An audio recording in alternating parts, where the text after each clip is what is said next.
Doctor Ambedkar का महात्मा गांधी के प्रति नजरिया तब और अब दोनों वक्तों में बहस का विषय रहा है। इंटरनेट की वजह से आज हम उस इंटरव्यू को सुन पा रहे हैं। इस इंटरव्यू में डॉक्टर आम्बेडकर ने गांधी के बारे में कई तीखी बातें कही हैं। गांधी को खारिज करने वालों के लिए ये इंटरव्यू एक संगीत की तरह है जो उनके कानों को अच्छा लगेगा। हालांकि ये उन लोगों को चकित नहीं करेगा जो गांधी आम्बेडकर के रिश्तों के बारे में जानते हैं। इतिहासकार रामचंद्र गुहा ने अपनी नई किताब Gandhi the years that changed the world ने इस इंटरव्यू का यह कहते हुए जिक्र किया है कि 1930 और 1940 के दशक में लिखे उनकी विवादित रचनाओं में भी उन्होंने डॉक्टर आम्बेडकर गांधी की निंदा की है। 63 साल पहले की गई उनकी आलोचनाओं में उन्होंने अपनी राय, ऐतिहासिक दावों और विश्लेषण को शामिल किया था।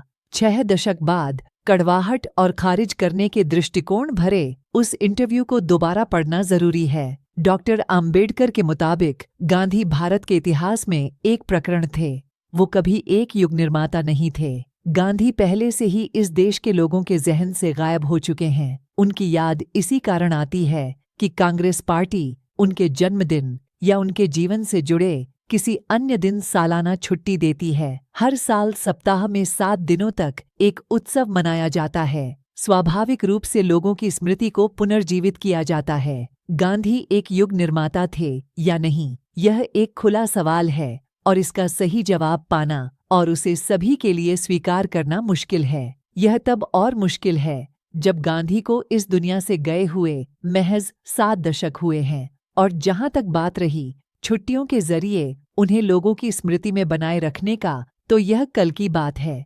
गांधी आज भी जिंदा हैं और हम उन्हें आने वाले समय में भी याद रखेंगे। हम गांधी को एक ऐतिहासिक शख्सियत की बात कर रहे हैं, न कि उनके विचारों की। डॉक्टर आम्बेडकर ने कहा कि वो गांधी से हमेशा एक प्रतिद्वंद्वी की हैसियत से मिलते थे, इसीलिए वो गांधी को अन्य लोगों की तुलना में बेहतर जानते थे। डॉक्टर आम्बेडकर ने इंटरव्यू में कहा था, आमतौर पर भक्तों के रूप में उनके पास जाने पर कुछ नहीं दिखता सिवाय बाहरी आवरण के जो उन्होंने महात्मा के रूप में ओढ़ रखा था, लेकिन मैंने उन्हें एक इंसान की हैसियत से देखा, उनके अंदर के नंगे आदमी को देखा। लिहाजा मैं कह सकता हूँ कि जो लोग उनसे जुड़े थे, मैं उनके मुकाबले गांधी को बेहतर समझता हूँ। आम्बेडकर के नजरिए से ये दावे शायद सही हों, पर उनके बयान से यह स्पष्ट है कि उन्होंने गांधी को केवल एक दृष्टिकोण और एक तरह के नजरिए से ही देखा था और इसी की बदौलत उन्होंने गांधी के बारे में अपनी राय बनाई थी।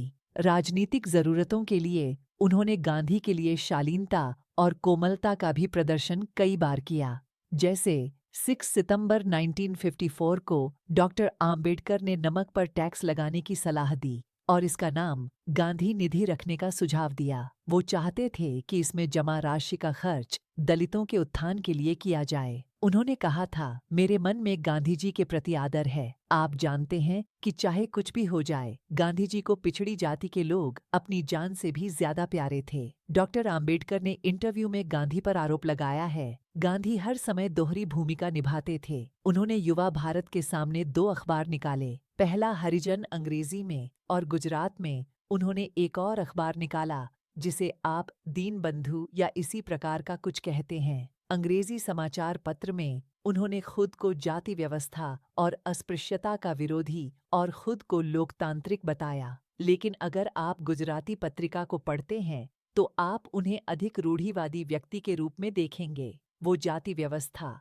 वर्णाश्रम धर्म या सभी रूढ़िवादी सिद्धांतों के समर्थक थे। दरअसल किसी को गांधी के हरिजन में दिए गए बयान और गुजराती अखबार में दिए उनके बयानों का तुलनात्मक अध्ययन करके उनकी जीवनी लिखनी चाहिए। इस इंटरव्यू के बाद के सालों में बहुत कुछ हुआ। गांधी के सभी लेख मूल रूप में आज उपलब्ध हैं। इनके अनुवाद भी किए गए हैं जो 100 खंडों में हमारे बीच मौजूद हैं। कोई भी आसानी से उनके गुजराती और अंग्रेजी के लेखों की तुलना कर सकता है और अपनी गलतफहमी को दूर कर सकता है। इन लेखों के अध्ययन से यह स्पष्ट है कि गांधी ने अपने अंग्रेजी लेखों में जाति व्यवस्था का जोरदार समर्थन किया और गुजराती लेखों में सख्त शब्दों में छुआछूत का विरोध किया है। यह वीडियो कैसी लगी कमेंट में ज़रूर बताएं और लाइक शेयर करना ना भूले। जय भीम।